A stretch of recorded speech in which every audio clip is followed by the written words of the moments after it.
What's happening, people? It's another episode of Giants Rush, where we talk Giants football 52 weeks. Yes, 52 weeks of the year. Every Monday, we're here, whether you like it or not. We're the podcast you love to hate, and we are back with a killer show because, of course, Clem from Bar Stool's in the house, and you know everybody's like flocking to ask Clem something, tracking him down in the parking lot. Well, we're going to give you Clem before the parking lot this year. Okay, before the tailgate, you're going to get them live right here in a second. I got Spartan Mike. I got Alex in the room. And people, just in case you haven't caught wind, 1,200 players get cut today. So it's a mass bloodletting out there in the NFL. Makes these roster moves pretty interesting. Last but not least, the Chuck app. If you have not figured this out by now, I will tell you again. All your sports aggregated in one place, one app. It's the Chuck app. And do yourself a favor, play the daily sports trivia called Chuckle. You can play against me. You can play against Spartan, Mike, Alex, anybody you want. We got a bunch of guys that are playing and kicking my ass on a daily basis. Yes, I suck at 70s baseball. I suck at 60s basketball. Yes, just let's get that out of the way now. But I'm not good at those two specific topics. But Chuck app, all your sports in one place. Start your day with the Chuck app. Let's bring the boys in. Bang. Alex. What is going on, man? Alex.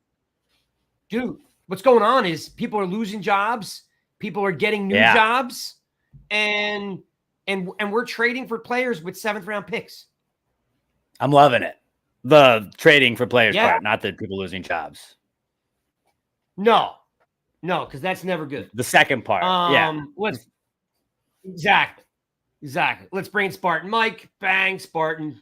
Craig, I thought for a second there you were about to talk politics on our show. You're talking about people losing their jobs. I thought we were going on economics. I thought we were about to be C-SPAN for a little bit.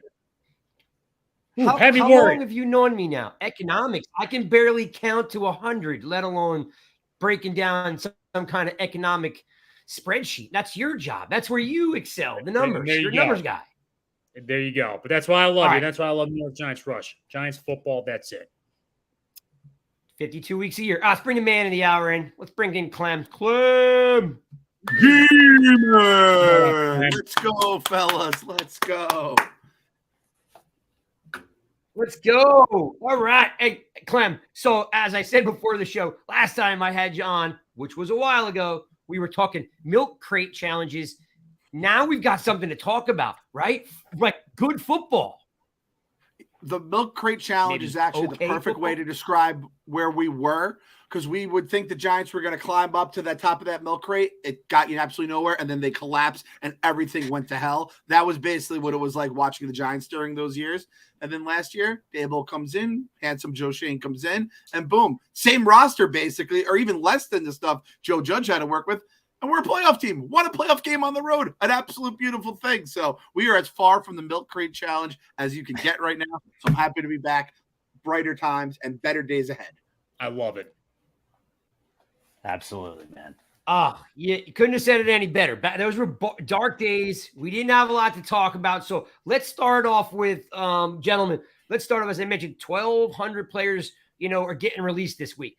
There's some good players that are getting released that are going to come to some other teams. Clem, let's start off with just Giants Jets. Usually it's a type of a yawner. we definitely came out on the wrong side of it. What was your overall opinion of the preseason game number 3? Did you see anything you liked? I saw one thing that I like. First of all, RIP the Snoopy Bowl. It was an absolute beautiful time when we used to have that trophy on the line. It was absolutely ridiculous. And of course, we all remember the Eli bleeding out of his head and the Jets taking that game extremely way too seriously, days of futures past. The biggest thing from the game I took away, Isaiah Simmons wearing number 46. Love the number. I'm a big number guy. You have a guy who, he kind of can play some safety, DB kind of stuff, can also play linebacker. 46, right in the middle of both those words.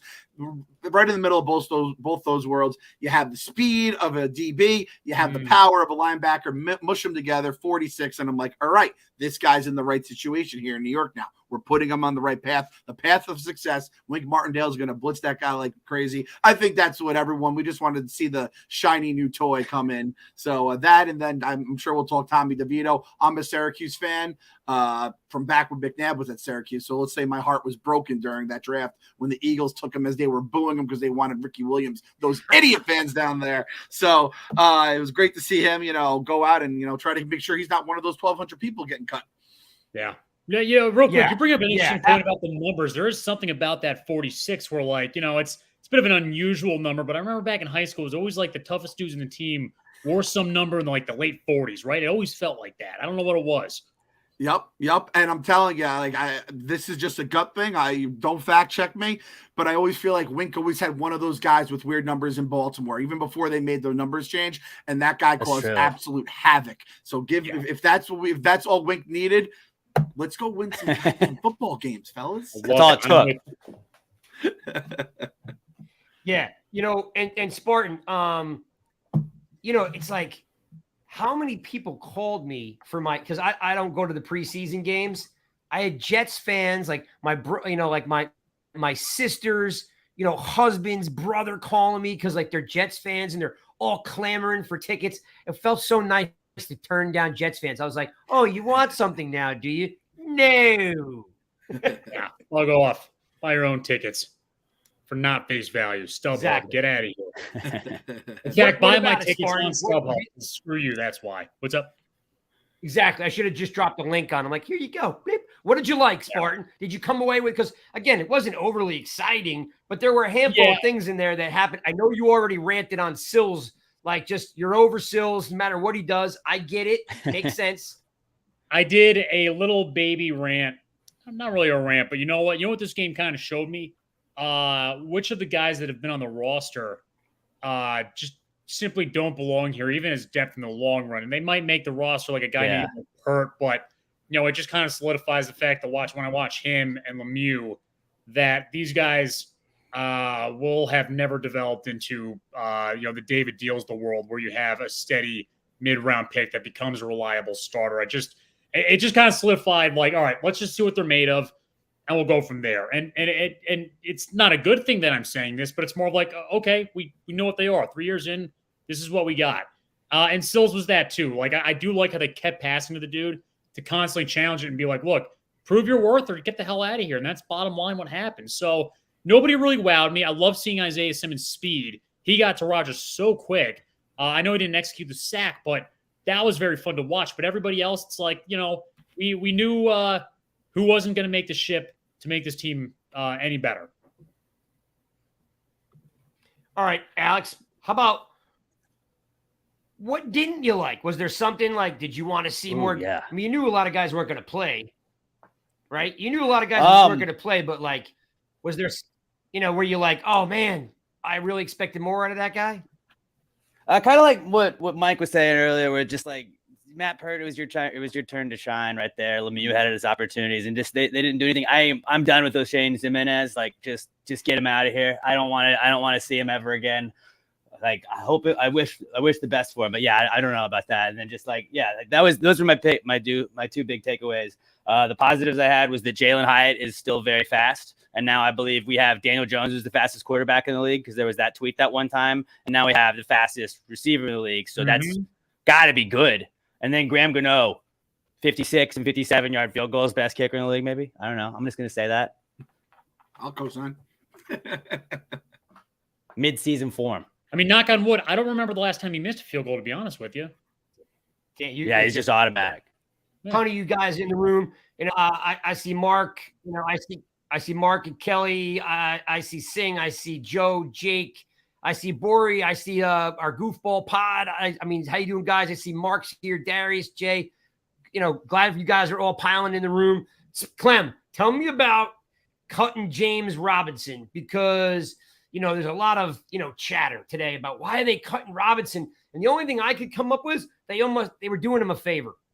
I mean, if you think about it, he was never going to get enough touches on this team with Barkley and Breida and the emergence of wow, did I just blank out? Gray. Draft pick, Gary. Yes, Eric, yeah. Right. I'm like, whoo. Why, Clem? Why not keep him? Was it like just no room for him? Yeah, I mean, James Robinson's washed up because he's played in the NFL like 3 years, and that's apparently all it takes for a running back to be dead in people's eyes. Just turn him into fossil fuel. He's nothing but gasoline in everyone's mind now, right? It's like, it is crazy how it goes for a running back, because, I mean, at this point, 2 years ago, James Robinson was about to explode on everyone's radar. You get him on the fantasy out of nowhere. And then even last year, he came back earlier and was challenging ETN for carries in Jacksonville. It just seemed like he was going to be around. And now he's about to get cut on his fourth team or whatever it's been. So I imagine you cut him early, has another day or so to kind of try to latch on. At this rate, I like to think that we're back to the old Giants ways, where you hear about all the ways that they try to help you out for better or worse. I think the GM, who shall not be named, kind of took a lot of he kind of made Giants like MetLife. He kind of made it like Pride Rock when Scar took over. It just was all burnt to crap and it was just barren. Now I feel like we have the growth, the green growing back. The Mara's doing football the right way. This is just my Giants brain trying to tell my stuff. It might just all be fan fiction, but at this point, I feel good about it. I don't think James Robinson, the minute Saquon signed, it was like James Robinson's days are numbered. I think we were all in that boat unless there was an injury or something, which, knock on wood, did not happen during training camp. Well, let me ask you this, Clem, if you don't mind me asking. The ink dried on Saquon's contract. Sorry, Craig. I think we're a little delayed right now. Either you or me. My Go ahead, apologies. Spartan. You broke up. Yeah, no. Clem, no. I'm getting it too. I don't know what. What the hell's going on here, man? We got to up our technology budget. I don't know. It's like all of a sudden, the internet's all crappy today. Yeah, he always has the best, by the way, Clem. So I don't know what's going on, but my question is this: I mean, how prepared do you think the Giants are Week 1 versus Dallas? I mean, do you think they have a realistic shot of going out there and beating them on Monday night or Sunday Night Football? I do, and it's my. I don't know if it's my dumb football brain, but I'm always looking for like the ways to convince myself everything's going to be all right. I always go back to they won on the road in Tennessee with the entire offseason to prepare. And it's like, they have the entire offseason to prepare for game one. We had the entire offseason to prepare for game one. And there's 2-3 coaches out there I respect more than Mike Vrabel. And the fact he had the Giants come into his house with a roster that, was in shambles after the GM will shall be named left, go in, take a W, shout out Fat and Randy Bullock for missing that kick. And I just think you bring Mike McCarthy in here. He's, he's taking over the play calling, new offensive coordinator, Brian Schottenheimer, which according to every fan who has ever had Brian Schottenheimer as their offensive coordinator, he's terrible. I think we all know that at this point.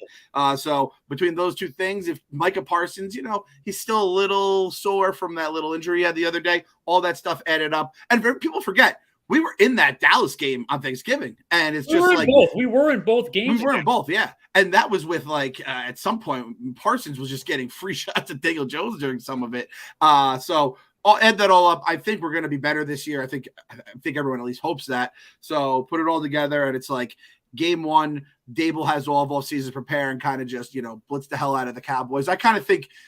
I'm convincing myself how we're going to win the division, and I think the Cowboys are going to naturally have to step back. I think we're going to need injuries to give us a hand with the Eagles, unfortunately. I don't think they're going to have too much of a drop-off. So between those two things, Dallas just Mike McCarthy. Just let Mike McCarthy be himself long enough, and everything will be all right for you. Let him and Schottenheimer brew up some terrible game plan together where they can't take all that talent down there, and they blow it against us Week 1, because it does set a huge tone when you win Week 1. It's a huge tone setter. Last year was – look, ultimately it was one game. We needed it one game in case, we had lost another, right? We had to get the playoffs, but it set the tone for the season. And then we won several straight after that.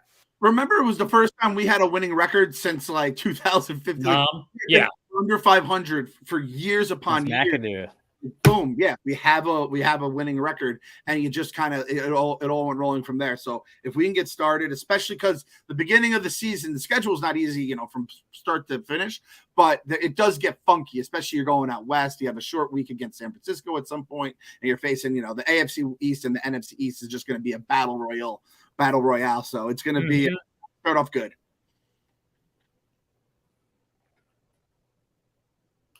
By the way, I'm apologizing to everyone in advance. I have no idea why it's so sketchy. I mean, we'll do 200 episodes of Giants Rush. We've never had this happen before, but never. The audio is delayed. I got some kind of static going on. So yeah, I will say that I had to replace a laptop. So I'm wondering if the processor just can't handle it. So I'm apologizing in advance. We're going to push on because I did want to comment on that Dallas comment. You trade for a QB at the beginning of a season.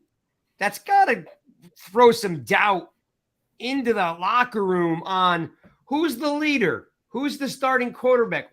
Why are we doing this?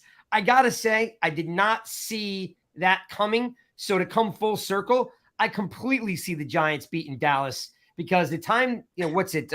It's 12 days away, right? Alex, 12 days from now, you down. So Clem, Alex actually lives in Texas.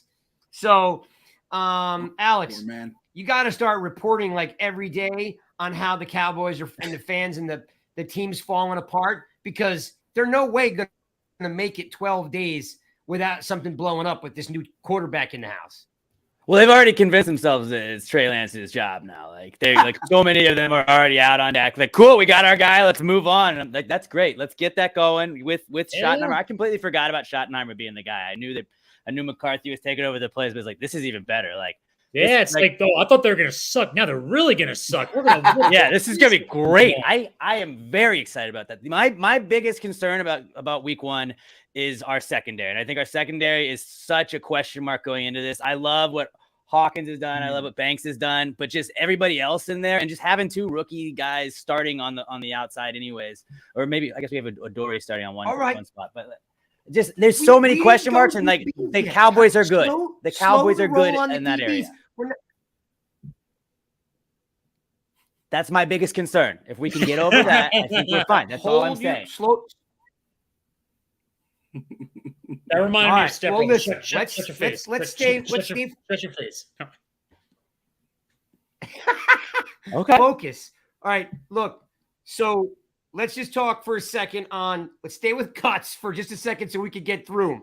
All right. Atkins, Evans, Jeter, Colin Johnson, James Robinson, Bauer, Bryant, Cunningham, Port, Mickens, Anderson, our good friend Jack Anderson, Gilbert, Davis, Bryce Ford Wheaton goes to the IR. Chris Myrick goes to the IR. We are currently at 75.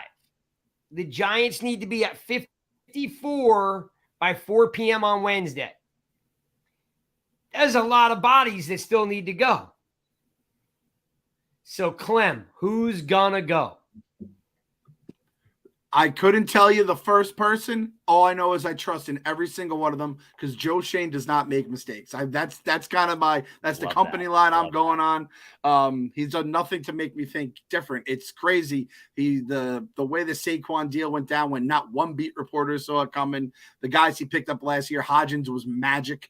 So any guy who is not good enough for Joe Shane is not good for me or my football team. And that's still my line and I'm sticking to it. I used to be someone that could I put my 53 man together and kind of figure it all out. Now it's I don't know what the hell's going on. Now I'm the washed up dude who's asking the kid in his 20s, how do you know so? How the hell do you know? I fall in love with certain guys. BFW, I fell in love with him, and I'm still waiting for Ramses Barton to put it all together. He's gonna be dude, same.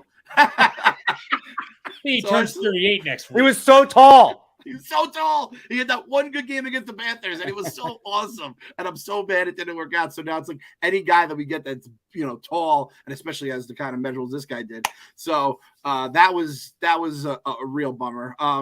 Well, I feel bad for Bryce Ford Wheaton because we do a draft show in the offseason, and we talked about him as a sleeper pick, right? And so when he ended up in the Giants, we were super excited. But when you are a undrafted rookie and you get injured in camp, it's kind of like watching a horse break its leg out on the track. It's kind of over. I feel terrible. An ACL tear is pretty much it for his career, and he was a very talented football player.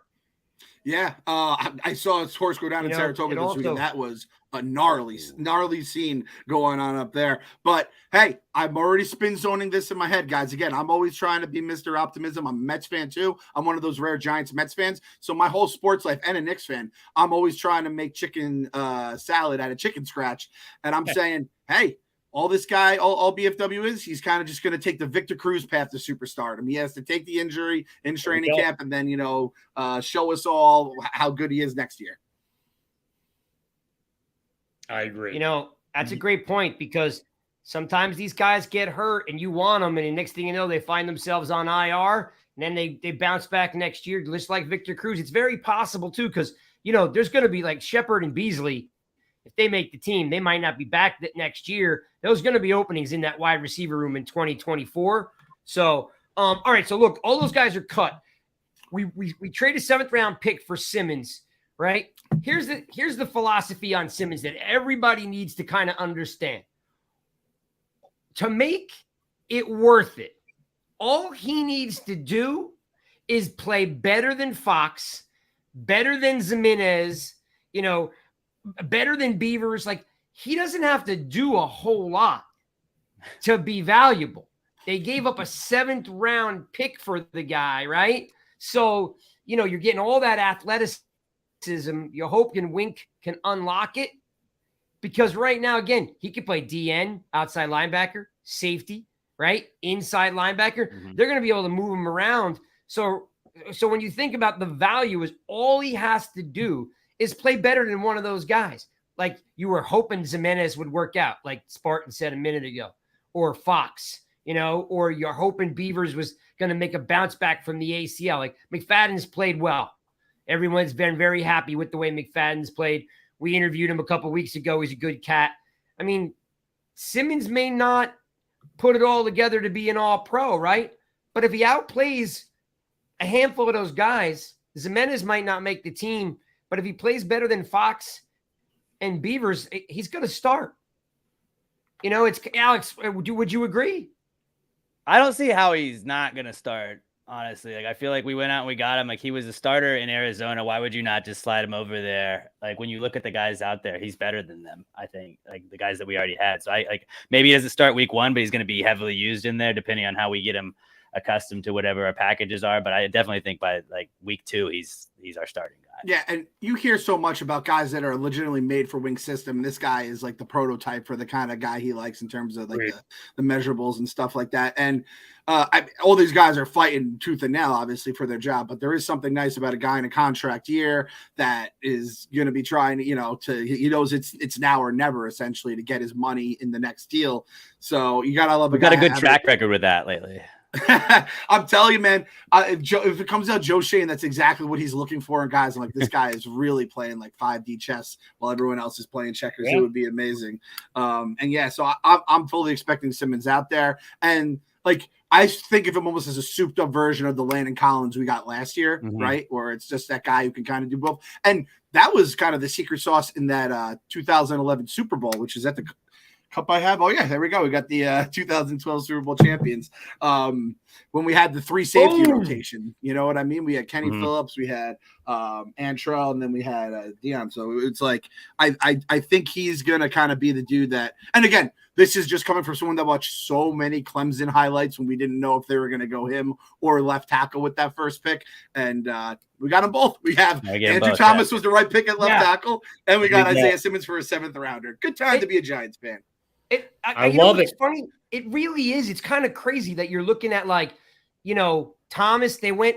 We were leaning on Simmons. We went Thomas. Right now, you got them both. Like it just feels like a lot of little pieces are falling into place, Spartan. It just feels like Shane's just kind of like whittling his way out of the Gettleman age. Like he's just saying, I'm not going to do that. I'm not doing that. I'm not doing that. You're right. And whatever he's like Clem just said, whatever he is doing, like it's working a lot faster. The curve is a lot shorter than I thought it would be.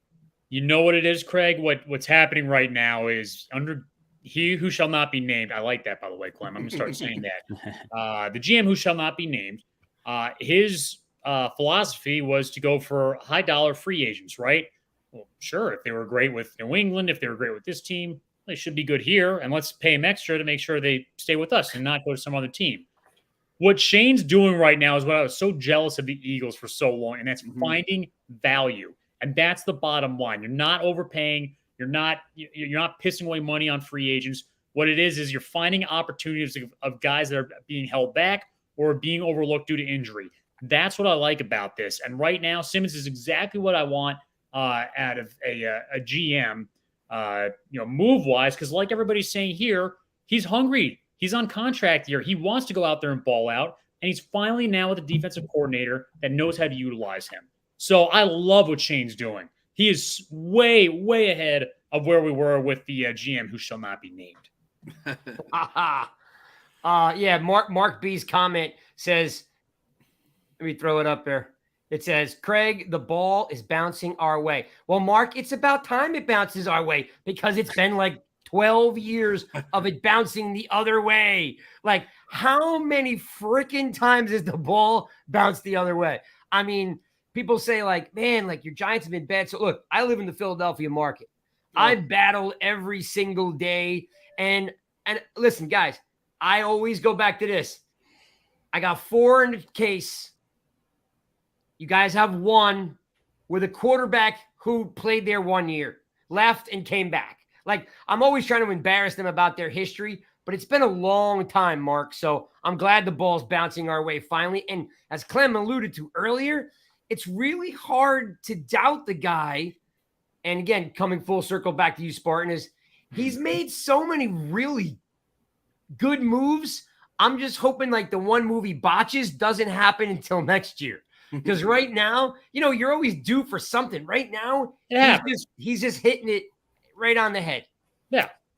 It's funny you say that too, because like I'm the same way. I always tell Eagles fans this. I'm like, I hate your team, but I respect the hell out of them because they always do the right move, whether it's a trade, it's the Jalen Hurts pick that everyone mocked, and then it ends up he's an MVP candidate a couple years later. It's the best player in the draft always slipping. It's them and the Ravens are in like the teens, and they always get like the best player. And I'm like, how do you guys keep having this happen? But they allow themselves more swings. And I have Eagles fans, and they're always complaining about Howie Roseman. I'm like, what can you guys complain about this guy? You guys are always in the mix. I'm like, you want to complain? The guy we had is the guy you can complain about. But like, Joe Shane doing everything right. And Art Stapleton said this in his podcast, and I still couldn't believe it. It blew my mind. He's like, no Giants coach has survived past year 2 since Tom Coughlin. And I'm like, oh my God, he's right. Shermer, Judge, and McAdoo.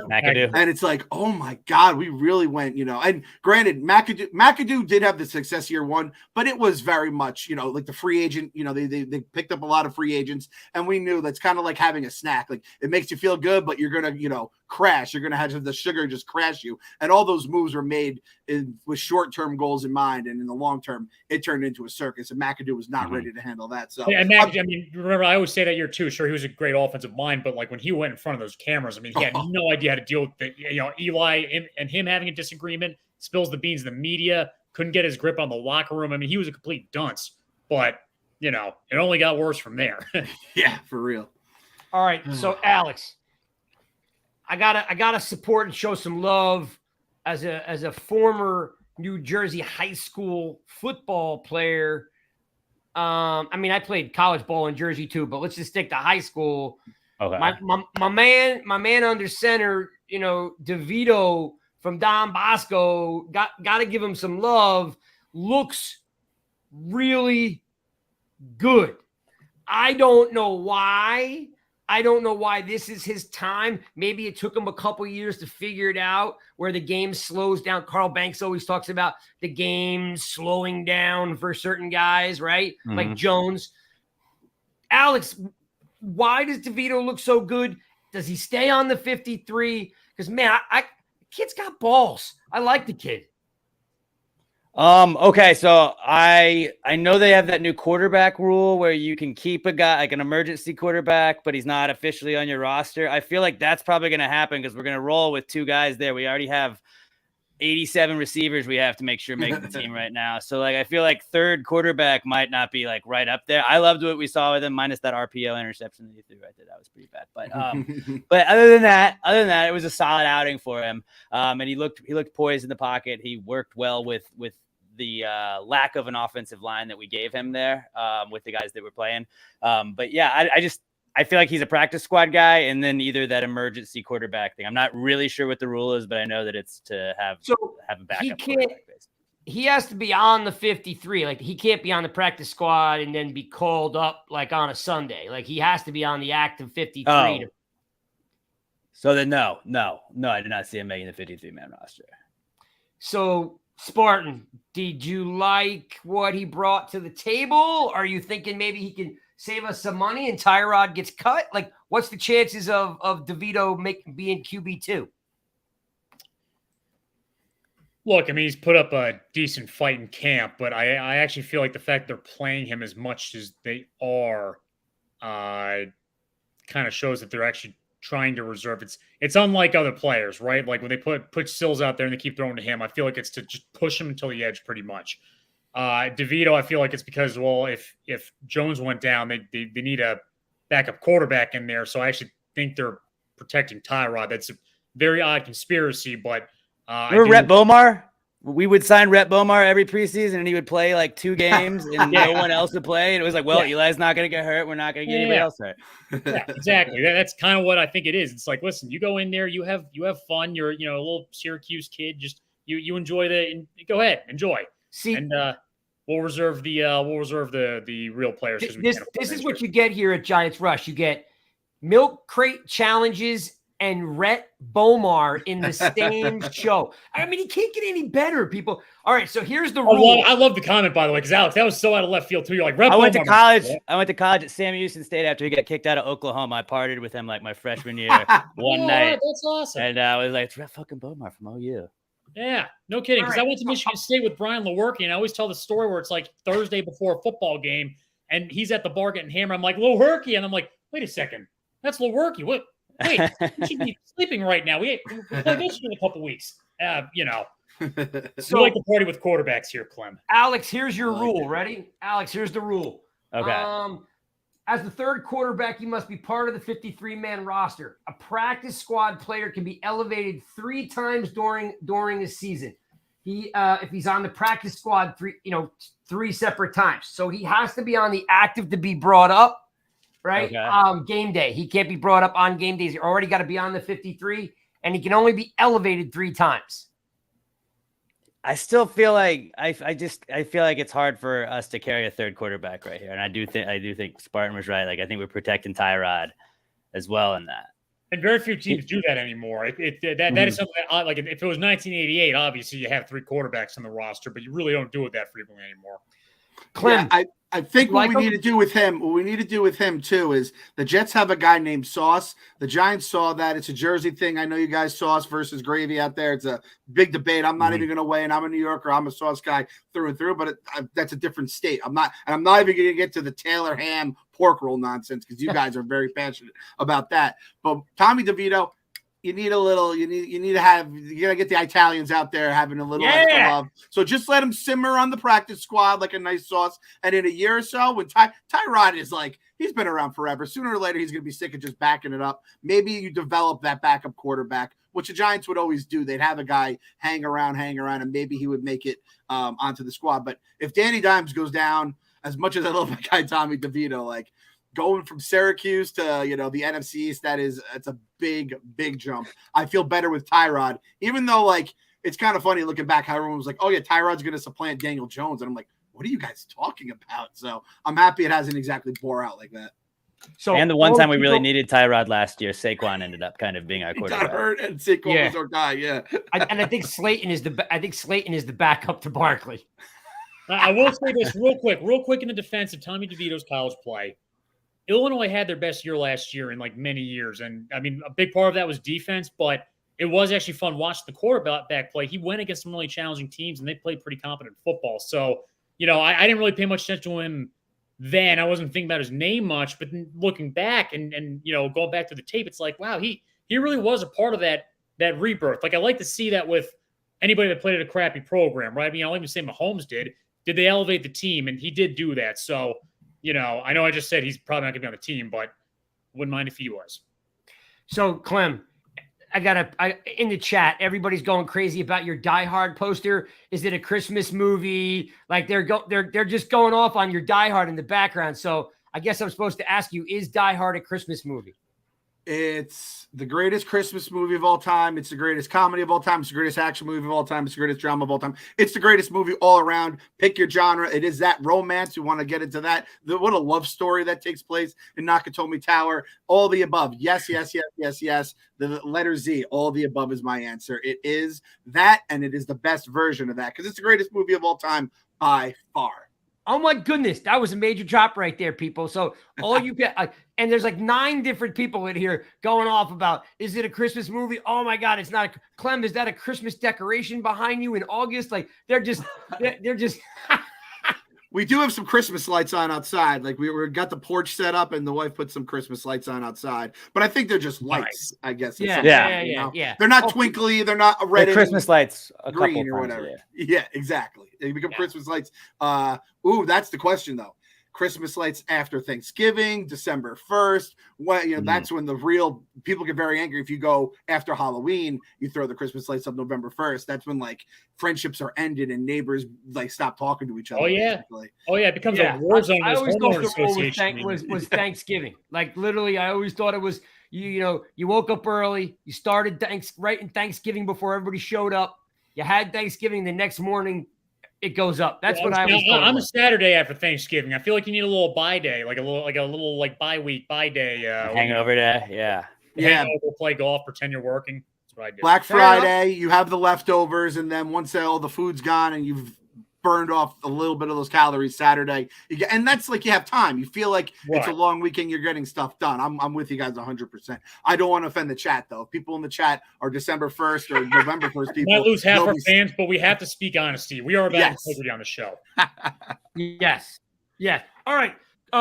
Alex, wide receiver room today. We got a little bit of buzz because they started to talk about the receivers that make the team, Alex, should be playing special teams. And we know that, Shepard doesn't play special teams. McGahee's already said it's a little hard to make a guy, a veteran of his age and with his injury history play special teams because is Sterling Shepard really going to tackle anybody?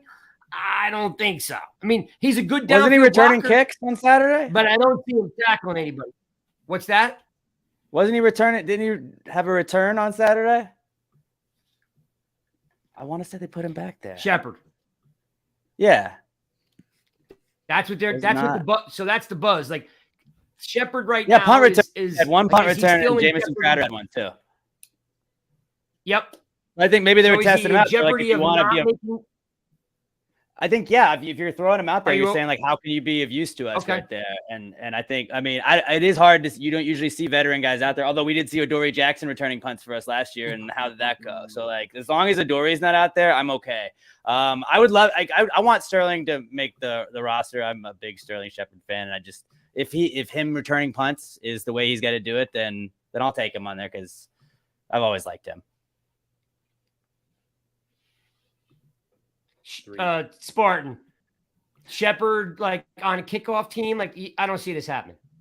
No, I don't think he'll be a special teamer. I think what's going to happen with Shep is, look, if they're down to that last wide receiver spot and it's a tie, he's going to get the nod, right? I mean, or obviously if he's better than somebody else, then he's going to make the team.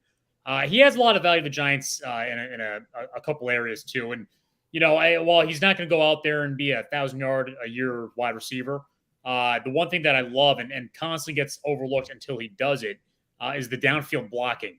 on multiple occasions. He has been super helpful, not only for other receivers, but for Barkley.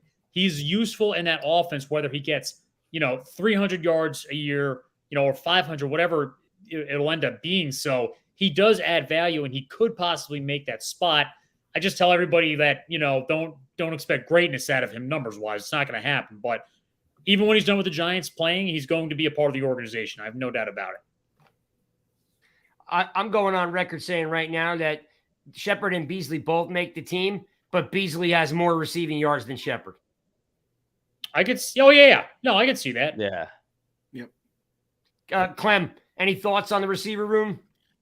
I just want Sterling Shepard to be happy, and I just don't want him to get hurt again. It's like it's the kid on the escalator in Mallrats. It's a dated reference, but it's like he's going to get hurt. I know he's going to get hurt, and then you're going to hear like, oh no, and there's a man down, and it's my guy Shep. It's incredible that I think last year when he went down, we're like, this is it, and the fact that he bounced back and is in a position it looks like to get a roster spot is like honestly the most impressive thing, and he really did get like the shortest end of the stick of someone who's been here this long. He went through the darkest of days, and I want him to experience, the rise of the Giants again more than like almost anybody else. It's like Daniel Jones obviously went through a lot of stuff as well. So I'd hate for him to leave, and then it's like, oh, we're in the playoffs every year. Sorry, Shep. Like, thanks for coming out. He seems like an awesome dude. I mean, the fact that all you need to know about him is that they kept him around the team, and he was basically like he's like the like a Friday Night Lights character. He gets hurt, but he's like the coach of the team, and he's rallying everyone up. I'm excited about the receiver room. I just love the wide array of talent. I mean, obviously Waller and Bellinger, you have these two different tight ends that are so different, but I love Paris Campbell. Talking about with Shane, I think he bought low on a guy that was in a bad offense and had some injuries, had some trouble staying healthy. But when he's on, man, he was awesome. The numbers he put up with that offense last year is almost a miracle in itself. Everyone's forgetting just how good Hodgins was when he got here, and that was just coming in on the fly, learning the offense and learning, Daniel Jones and the guys around him.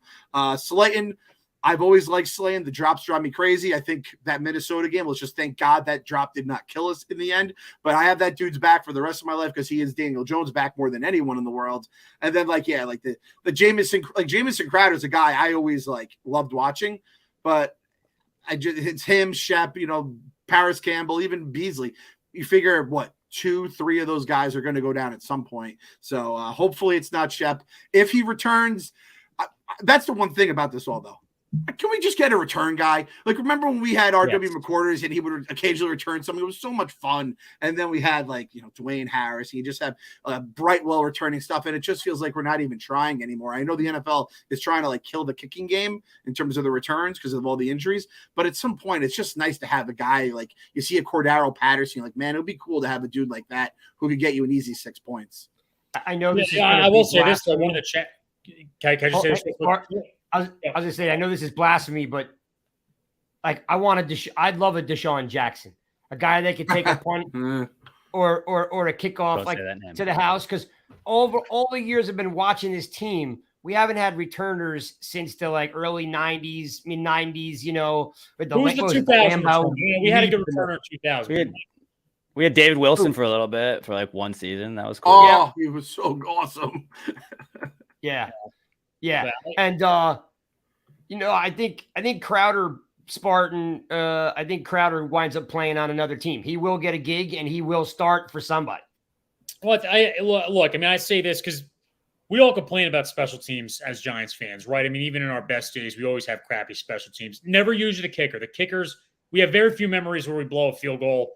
But when it comes to kick returns, I really just want somebody that makes smart decisions and can hang on to the ball when they're back there at this point. I don't even care if they can return to the house.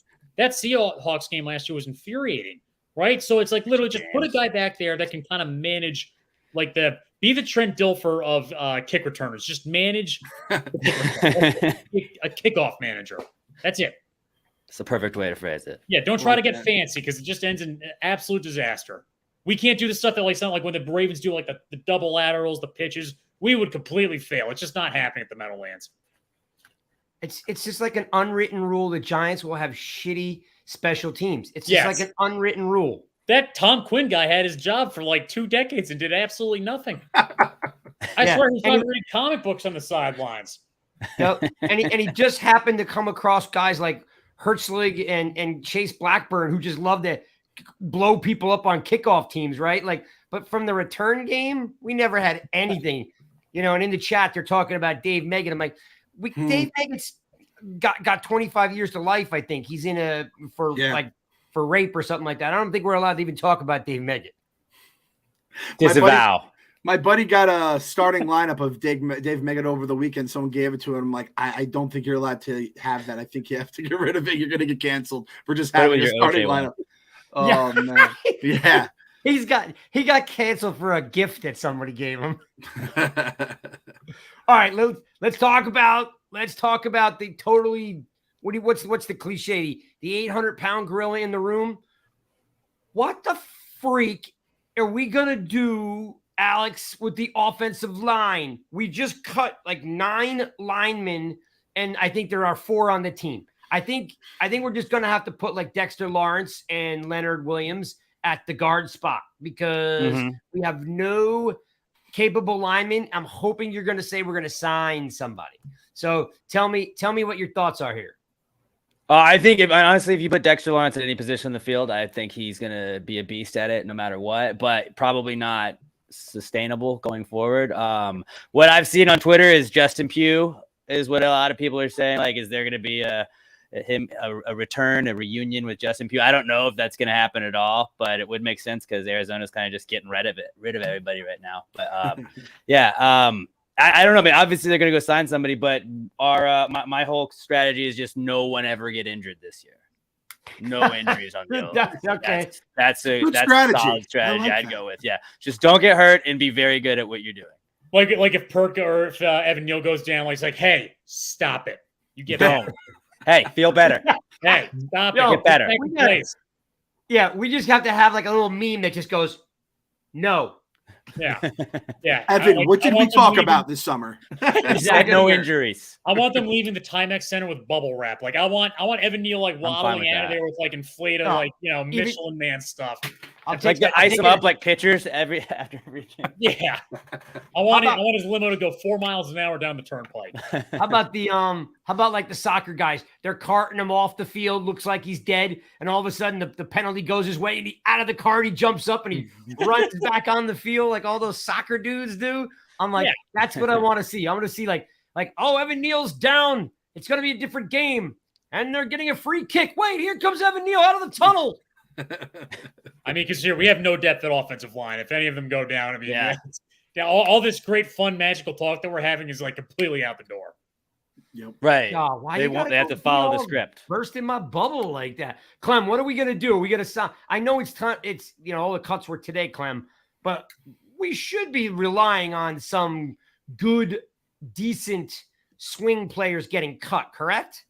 You always, let's see, the 2 things I do is you either sort by overall in Madden, or you just go, oh, yeah, that guy, I don't know that name. That guy was a first-round pick or played at Alabama, and I heard about him. He was really good. So just sign those guys. They almost never work out, but it just, like, gives me peace of mind, which is, like, honestly, all you can ask for your backup offensive line. There's a reason why if they're getting cut now, that means the team didn't need him. And there's no team that is like, we have plenty of offensive linemen. They're all going to be fine. Like even our backups are awesome. So if they're getting cut now, you have to basically hope that your team can figure out a way to fix them, which like I never understood. Like it drove me crazy. The Patriots were just Dante Scarnecchia would just be there forever and just take whatever line Belichick gave him and would get 3 Pro Bowlers out of it every single year. So I'm still mad that the Giants chose Jason Garrett over Bill Callahan. He was ready to come here. He ends up going to Cleveland. They have a great offensive line, and we had Jason Garrett who poisoned the well for our offense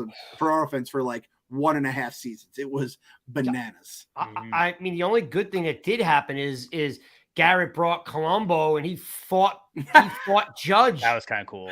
That was awesome, man. There were some wild times. That was only a couple of years. That was like 3 years ago. And that was just like, that's what life was as a Giants fan back then. You had that, you had Kelvin Benjamin like leaving and upset about what they're saying with the weight. It was just a circus every single year. Ever since that second McAdoo season, it was just a circus every single day. And I mean, so I'm going to believe we're going to be fine. On it. The circus. It's called the circus. Yeah, listen, Calvin Benjamin needed a salad. Yes. That dude was just really big. Like, yes, in Joe Judge's defense, he had a severely overweight player, and he was like, "Hey, you know what? This wasn't what we kind of expected here. Do you mind, Didn't they make him tight end for a little bit? yeah, Yes. yeah. And he like, They're like, you can't be receiver, dude. And he's like, Gettleman, look, stop sending me these Panthers. This dude's fat. It's not going to work. That was the Gettleman strategy. Like, where's a Panther? Let's bring him in. Oh, you didn't work in Carolina? Well, you're not going to work here. No, but here's but Alex. You know what, though? This is back to Clem's original point about how good Dable and Shane are, because we're bringing in Buffalo guys like it's going out of style, and every one of them works. It's true. Buffalo is also good, though. That's true. Yeah, that helps. Okay. All right. You win that one. Good point. Good point. All right. Well, let's do this. Clem, what do they actually need to do to beat Dallas? Because guess what, Clem? We never beat Dallas, just like we never beat the Eagles. So we got to start somewhere, right? So we've got 10 days. Like, is this kind of like pound in the rock type of thing? Is this, because I said last week when we were in preseason game number 2 was, what do we expect? It's going to be wide receiver play fast and often. And they came right out, and they literally, I think Jones went like 8 for 11 or 8 for 9 for, 80 yards. And he hit like 5 different receivers. Is that what we are going to need to do to beat Dallas? I almost feel like, and this is, again, my stupid brain thinking, remember when, like, they won that Seattle game, which felt like the Super Bowl a couple years ago with Colt McCoy going up there, and you just would get like 4 yards a carry, and it's not really Saquon's MO, which is kind of unfortunate. He is like the home run hitter, but when you're just feeling good about getting those and like I'm very much a pass to set up the run kind of guy, and for the most part, but there's something about just moving those chains a little bit every single time and getting some sort of momentum going. This is it though. Block Micah Parsons. That's all I care about. The fact we could have had him with that number 1 pick after those scumbag Cowboys traded with the Eagles to Bravos to Devontae Smith, and then they take Micah Parsons. We trade down for some bum who keeps talking about us all the time, which, we got the Evan Neal pick as well, so I can't call that a bust, especially because Tony became Waller and Hawkins. Nonetheless, though, just block Micah Parsons. We'll start with that, and if we can do that, we have a chance. If we can't do that, just the game is over. Move on to week 2. If by the second quarter we're not blocking them, just rest all the starters and be like, on to week 2 now, because this isn't going to work. Tommy DeVito, it's your time. We got DeVito. Yes. Love it. Tom Bosco's finest. So Spartan, I don't know if you've seen this, read this, or you even get like a vibe of this. Like every time someone's talking about Micah Parsons on Twitter, they always are like, he loves the Giants. He wants to be a Giant. Like, where does that maybe you're not familiar with this. Where does it come from? Like, is he just like he wants to be in New York? Every time I see a tweet about Parsons, it just seems like he has like an affiliation to like New York. He never says anything bad about the Giants. Almost like, hey, that'd be a good spot for me when my contract's up. But do you ever read any of this stuff? Yeah, he might be one of those players that looks at things a little bit differently. He might be, and it wouldn't make sense for him to want to have been here from like the standpoint of the Giants alone. He grew up in Harrisburg. He went to Penn State. I don't really know what affiliation he would want with the Giants. It's more about New York City itself. Yeah. And remember, that's a huge value add for any player that ends up here. But, because look, even if you don't live here, you probably have endorsements. And during the offseason, you're up in New York multiple times anyway. I know he was at that Giant party out in Long Island. Out in the Hamptons. I don't know if any of you guys saw it, but, like Leonardo DiCaprio was there, Ben Affleck, Tom Brady, like all these guys. And I think he likes the idea of himself being Strahan, and he's never going to say anything disrespectful about the Giants because he's like, well, hey, if I end up there one day after being a free agent, I wouldn't mind it. So maybe that, but I will be honest with you. I have no idea. I had no idea that was a thing. Well, Chris D's got a good point. Parsons is probably friends with Saquon, right? They're boys from Penn State, right? They probably have a relationship. But I think Clem's right. I think Clem's right on, Alex. Like, the game plan starts with blocking Parsons, right? So absolutely, that's the offensive game plan to block Parsons. Like, what does it look like? Because this is a completely revamped Cowboy offense. There's no more. We don't know who's playing quarterback. There's no Zeke. What are they got to do on defense? Like I feel like somehow the pressure's off, but we always lose against Dallas. So what am I missing here? What do the Giants got to do on defense? I mean, the secondary has to step up. You really got to CeeDee Lamb has got to be contained. You got to make. I feel like Dallas's tight ends kill us every single time. I don't even know who their tight end is right now, but make sure he doesn't do anything. Lock him down the whole time. I think with Simmons, we kind of have a little bit. He's going to be a little bit better in coverage, and that'll help us in that area. But I feel like Dallas kills us with the tight ends every single time we play them. We just got to make sure that the rookies don't make the rookie mistakes in that first game. I always feel like they're able to take down the bigger players on the offense. It's the guys that always go off against. It seem to be the second, the wide receiver twos or something like that. Like who was it on Thanksgiving? Brandon Cooks will go off this time, won't he? Yeah, right, exactly. It's like we focus on the big guy and then we get torched by the next guy up, and so they just got to make sure they have a balanced approach to their coverage. Yeah, that's a really good point, right? Because for years it was Witten beating us, right? And then it's always who was it? Who was the cat that got his chain snatched? He beat us up one. Cooper. He beat us up one year. And again, Dalton Schultz, wasn't it him? That would always Schultz is the new tight end. I hate that guy. Yeah. All right. I mean, he's probably a nice guy. You don't have to. Well, I hate him when I see him playing my team. Okay, fair enough. All right. I'm like, man. Sundays, I don't like him. All right. Well, again, you know what? Actually, Alex, I should get a 12-day report out of you. It should be a 30-second clip going, today, Cowboys still suck and their quarterback's Dak Prescott. And we get an update from you every day for the next 12 days on what's happening in Dallas, and just ask some random people on the street. It should be a big deal. You're on the morning show in Houston. You should be able to be getting the word of the people on what they think. I'll get a lot of Dallas hate in here in Houston, which is my favorite part about it, because we can we're the handshake emoji over just hating Dallas, Texans fans, Giants fans, fuck the Cowboys. But all right, I like that. Well, I'm expecting some content to okay, I can work on something. Yeah, come on, man. We got Dallas in 12 days. Clem, is this all about the defensive backs or what? Do you like what they have right now? The fact that we survived last year without Adoree Jackson, McKinney was so much of the season when they were the two most important guys. And we saw the reason Wink's here is because it all fell apart in Baltimore when everyone got hurt at that last season he had there. Yeah. So the fact that I'm concerned, but I'm cautiously optimistic because those guys are healthy right now. And I do think everyone's kind of forgetting how good McKinney can be. He's another dude who's playing for his next contract. So he's going to be fired up. So is Adoree too, for that matter. Joe Shane, baby, making all the moves, just doing the little things that make a franchise. So I'm going to be all right. Simmons for the long term, I think, is going to be much better for us in coverage. And then I do think McKinney is going to be the biggest difference when it's all said and done with the secondary. I don't know how the hell anyone in that scouting department went to ODU and said, we should draft Hawkins because this guy can play. That guy should have got a raise, because we already know we had Jimenez, which we all hoped that would be good. First player drafted out of ODU in the NFL. Showed that little flash, his rookie year. But yeah, let's go back and get another ODU guy. And then he turns out to be a stud. How did that happen, Clem? I mean, how does it happen? The kid can actually ball. Trust the Shane. Just trust the Shane. The dark days are over. We cut our entire draft class from 2 years ago is already gone, except for one guy. Those days are over. Yeah, exactly.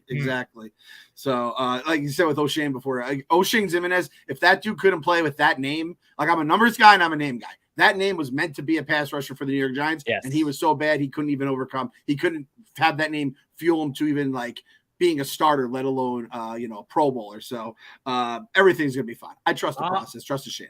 Awesome. Then guess what? This is where I get to introduce a numbers guy to a numbers guy, to a guy that's been killing the Giants all week long. Clem, meet Spartan Mike.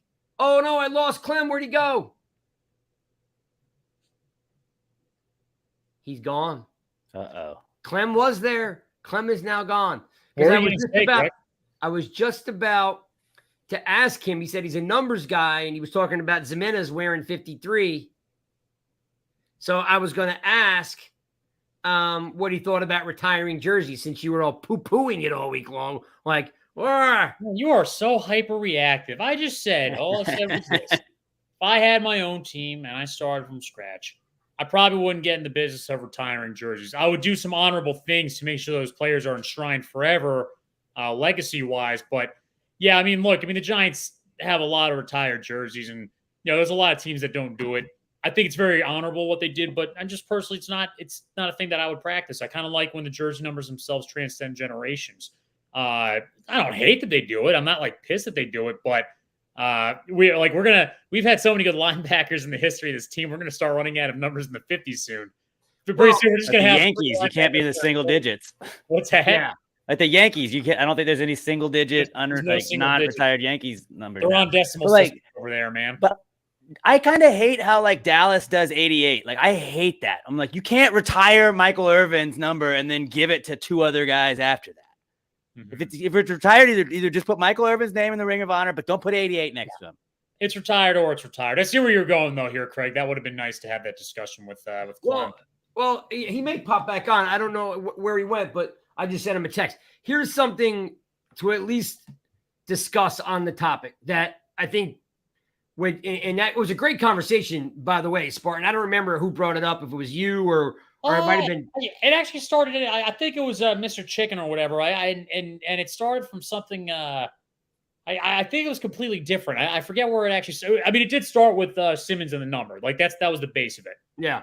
By the way, what are people doing talking taxes in here in the off chat? Because they're talking about people don't want to come to New York because of the taxes, and the other side of the coin is that these young cats don't care about the taxes because they build great brands and they get endorsements that offsets the money they would lose with taxes because they get killed in New York. If you're a running back making a few $1 million a year, you're a backup, then you consider the taxes because you got to factor all that in. But you're right. If you're a big player, that's not. It's a different situation. Well, here I wanted to. Darius says unretire numbers. I think the player or team. Let me just throw it up here. Unretire numbers. I think the player or the team would need to be okay with that. All right. Well, just remember this one thing. I don't want the Giants to start unretiring. No, I'm not advocating for it. It was just my opinion on the whole concept in the first place. It was not. I'm not pushing them and writing them love letters saying I need you guys to unretire numbers. Mark B is 100% right that I don't like players who wear 0. It's stupid. And by the way, no, it looks so fast. It looks so fast. What's that? Paris Campbell looks so fast in 0. No, it's dumb. Who was the player in the 50s? They used to do double zeros. I actually kind of like that. I don't mind zeros. Okay, do yourself a favor, folks. This isn't just me. Go look at the YouTube of Deion Sanders addressing his crowd. He says, you want to play like a player, you wear a number you identify with. Do you identify with 0? Then you are a 0. It's not real. It's not a number. Okay. I would rather have worn 0 than the number I wore in high school. What did you wear? But you were a lineman, so they gave you a lineman number. Yeah. I was a goal line tight end. They gave me a goal line. What are you saying while Paris Campbell's running past the defender? You're going, oh. He's a ghost. You can't see him. That's what his jersey says. Oh, you're saying wearing an O and not a 0? What's that? Yeah. You're either going, ooh, or oh. Maybe guys should just start wearing letters is what you're saying? I wouldn't hate that. I've always thought half numbers would be cool, too. Just Roman numerals. Just put Roman numerals. That would be awesome, dude. Dude, you guys are insane. Craig, do I think 0 is selfish? No, I don't think it's selfish. It says something about the player. Players are marketed by their numbers. When you think 21, you think of Deion. You think of 10, you think of Eli. You think of 80. You know what? While we're venting, actually, I always thought number 1 was a little selfish. Now that I think about it, all right, I was giving you crap for the 0 opinion. Yeah. One sucks. So do yourself a favor. All of you folks there that are, in the chat going off on us, and there's a ton of you in there, is do yourself a favor and Google the the team being addressed this current year by Deion Sanders, it is fantastic. Whether you like Deion or not, he goes through 0 has no value. 1, he's like, I'm not giving anybody 1 because no one on my team is number 1. We're a team. Number 1 means, you're better than everyone else. You stand out more than everyone else. He's like, no one wears number 1. And he's like, whoever wants the same number, like this guy wants 13, this guy wants 13. He's like, the best player will get 13. Like, I don't know. Like, I just thought the way he was breaking it down with all these kids and the way they think, I liked what Deion did. Again, I'm not a huge Deion Sanders fan, but YouTube it, check it out. You'll like it. But I did want to digress, Spartan, to your original point about the numbers is, here's the thing. Most of those numbers, so the Giants and the Bears have the most retired numbers in the NFL, and then like Kansas City is like right behind them. Mm-hmm. So it's a lot of the older franchise like years ago, 40s, 50s. They retired. With the Giants, there's a situation. I think 2 of them passed away in World War II. So I do understand. Yeah. I do understand. Yeah, like there are about 3 to 4 numbers that the Giants have retired that probably shouldn't have been retired. Like 14 with Y.A. Tittle. He only played here 4 years. Yeah, like that wasn't necessary. And he didn't even win his championship. You know what I mean? So, but like modern day, I mean, it's LT, it's Sims, it's Eli. You know what I would have thought would have been sick if LT was the only retired jersey. Like, I think that would just be true. Like, Eli? Eli shouldn't be retired. Yeah, I mean, he'd have to be because dude, you're talking about the best defensive player to ever play the game. It's like Mariano Rivera. It's like Jackie Robinson. Like, it's like he's the best defensive player ever. Like, if they just said it's LT because that's just the standard for what we do, and we just say you can't wear this jersey ever again, I would. I would understand, because if I ever saw Tate Crowder wearing 56, I would feel a little disgusted. Yeah. Well, again, like Harry Carson made 10 Pro Bowls. He was the best inside linebacker the Giants ever had. Finally made the Hall of Fame, and Simmons is running around in it, and you're like, yeah, exactly. You're like, it is weird when like somebody wears 81. I'm like, that's Toomer's number. What are you doing? Yeah. But I don't know if Toomer should be retired. I want to let everybody know, like, I don't know what happened to Clem. We hope he's okay. Thanks for tuning in. Really sorry about the internet, though I will say the 3 of us right now, it's not bad. High five, everybody. It just might have been like the 4 of us on. I'm using a backup laptop right now. And so I apologize for all the technical stuff that's happening. And look, my light's gone on and off, all sorts of crazy stuff. So, David Craig, you have a poltergeist in your house. Something's going on. People, the new store to rock your gear is there. It's up. You guys check it out. I've got everything from travel mugs to your, bikinis for your wives and girlfriends to hats to beanies to hoodies. They're there. Check out the new store. Even if you don't buy nothing, go check it out and let me know what you think of it. If there's something missing and that you want to see. 2, Fantasy Football Ballers League is full. Spartan Mike's going to get that up and running. Yes, I will get it up and running. Apologies for the delays, everybody. I know people are like, hey, when's the draft? I kind of have to know because I'm going on vacation pretty soon for the long weekend. Can you tell me when the draft is? And I understand the frustration. So and when Spartan Mike gets married, he's on vacation. The rest of us, like Alex and me and Chris, we're going to have to fill in while Spartan Mike's away on vacation. So we're going to have to dig deep to figure out who can kind of hold us over for a week or 2. I'm not a fantasy football guy. Okay. Just not my thing.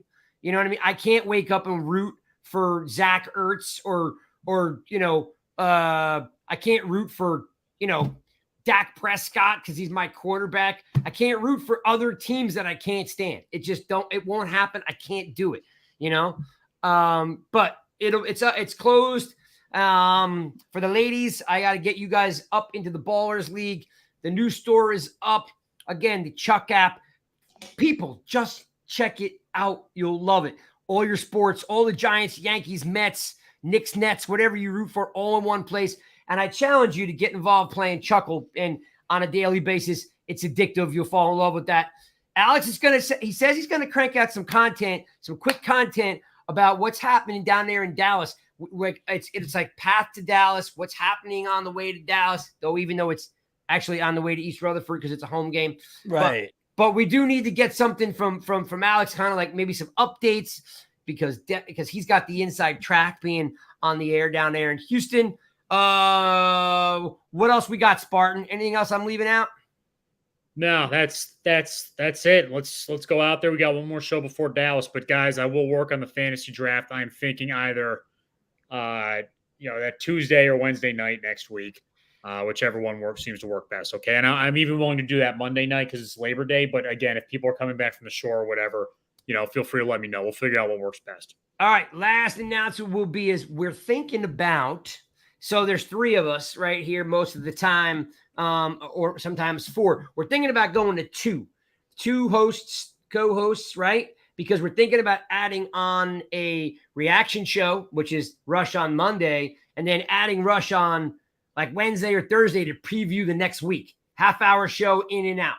So let's say me and Alex are on Monday, Spartan and Chris or Truth would be on whatever, Thursday to talk about the upcoming game. Because I keep hearing you guys want more, right? You want more. I'm not giving you enough, right? So I'm going to give you Monday recap, what's going on, with the Giants injuries, how they played. And then Wednesday or Thursday, we do a quick show to preview the upcoming game. Thanks for tuning in. You guys rock.